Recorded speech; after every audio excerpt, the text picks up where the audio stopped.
Hey, it's Adele from Let's Get Inkie and let's get painty in my junk journal again.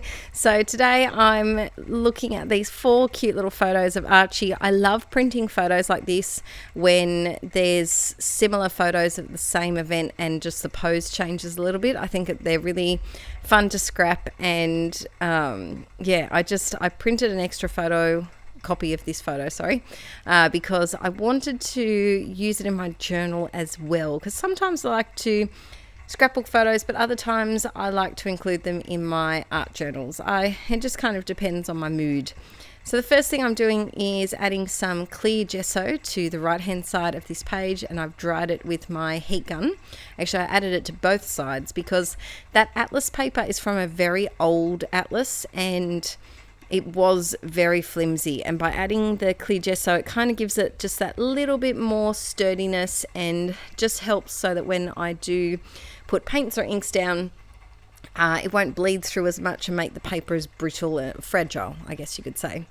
I did want to use that golden book back cover from an old damaged golden book that I had, but I was going to cover it up too much, so I think I'm going to have to wait and either use that in maybe a layout in his baby album or on a different project. It just needed a bit of a bigger space.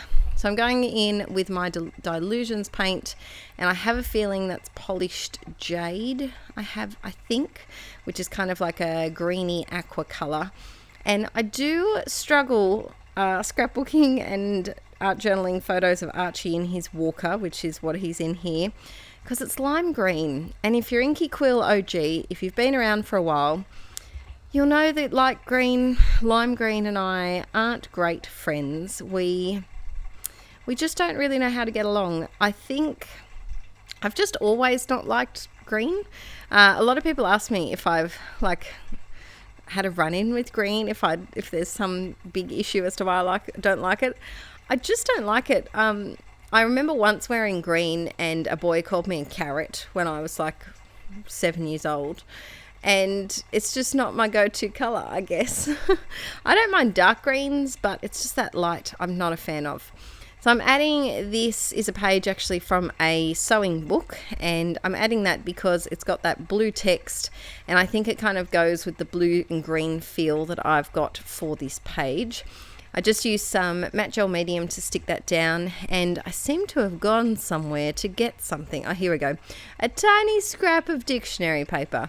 The problem with using the matte gel medium and the Dilutions paints is that it kind of reactivates them and makes them wet again and does spread around that colour. So you do have to be careful when you are using those Dilutions paints, because they do kind of move a little bit. So I didn't want to cover up the whole of the left side because I love that matte print. I have a thing for maps and atlases, not art prints. I have a thing for maps and atlases. When I was a little girl, I would love drawing my own lands and treasure maps and streets with houses on them, and I love to play games like SimCity and SimTown. It was my favourite game when I was 8 or 9, and I really do enjoy using these atlas pages in my junk journals. I think it gives you the option to either you can paint over any of these pages in a junk journal, but it also gives you the option to leave them as they are.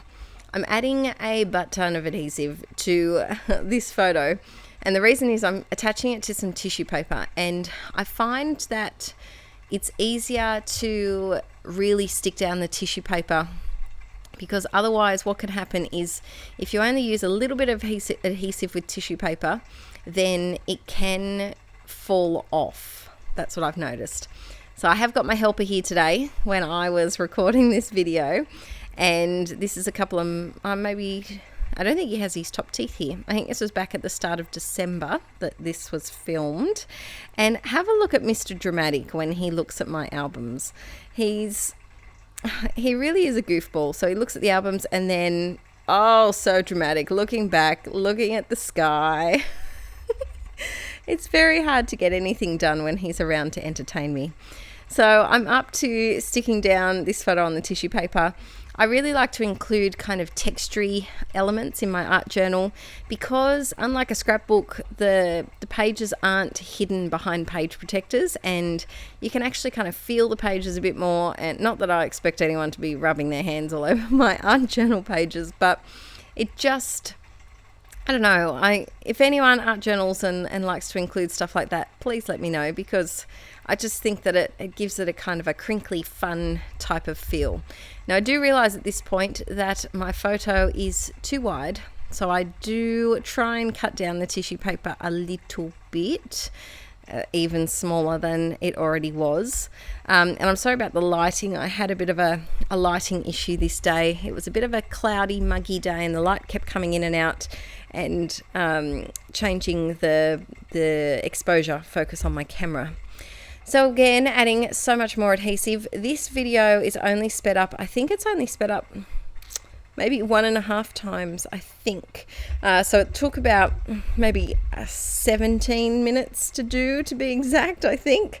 It was a really quick and easy one, and I love these junk journal pages because I can get them done so very quickly if I want to. I can always spend a lot of time and treat it like a normal art journal page, as I typically would do, and do layers and layers of mixed media. But when I'm feeling like just whipping out a quick creative page, they're really, really handy. This tag is from an older crepe paper cut apart. I have a feeling it's from the Chasing Dreams cut apart from crepe paper, and I'm just adding some tape. I always use a lot of tape in these junk journals because unlike scrapbook pages, the things aren't held behind page protectors, and they do have a tendency to fall out unless you tape them down, fairly well. You don't have to tape it down as much as I do, but just tape it down a little bit more than you might a scrapbook page. Doing a bit of doodly border because I always love a bit of a doodly border. And I wanted to add a few more elements to this page, kind of on that left-hand side, because it is a bit empty. So I reached for these stickers that I made over on Patreon. I do an art print every month, and one of the months I turn the art print into stickers, and they're really handy for just adding to my art journal pages.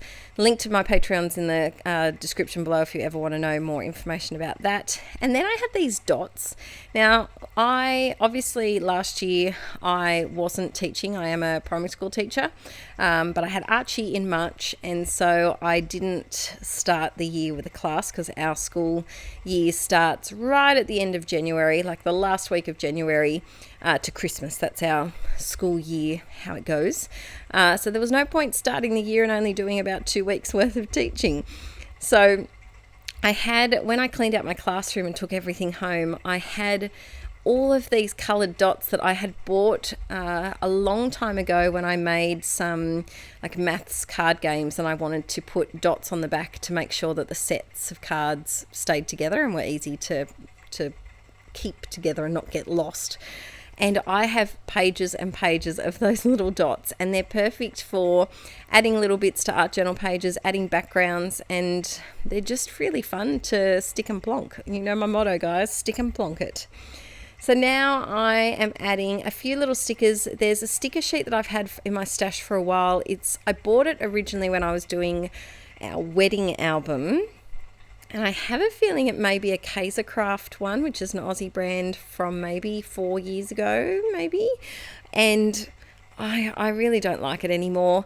So I'm trying to use up as much as I can from that sticker sheet. So that border, the black and white polka dot border is from there, and so is the little arrow with the heart.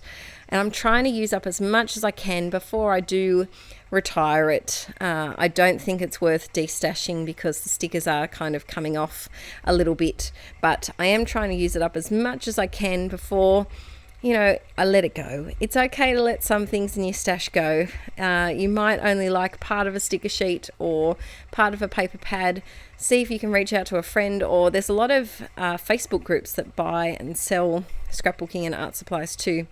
But I think it's better to let things, try and use up as much as you can from a sticker sheet. Give yourself a goal of a particular sheet. And then once it gets to the end, just, as Frozen says, just let it go. That's my challenge for you guys. Choose a sticker sheet that's been in your stash gathering dust. Use up as much as you can by the end of the month, and then just let it move forth to its next path, whether that's in the garbage bin or in someone else's hands. So I'm all done, guys. Don't forget to subscribe if you're new. I do art journaling, planners, junk journals, reviews, all sorts of bits and pieces. And please give this video a thumbs up if you did enjoy it, because it helps out my channel and helps my channel get discovered by other arty people. And I will see you all very, very soon in the next video. Bye!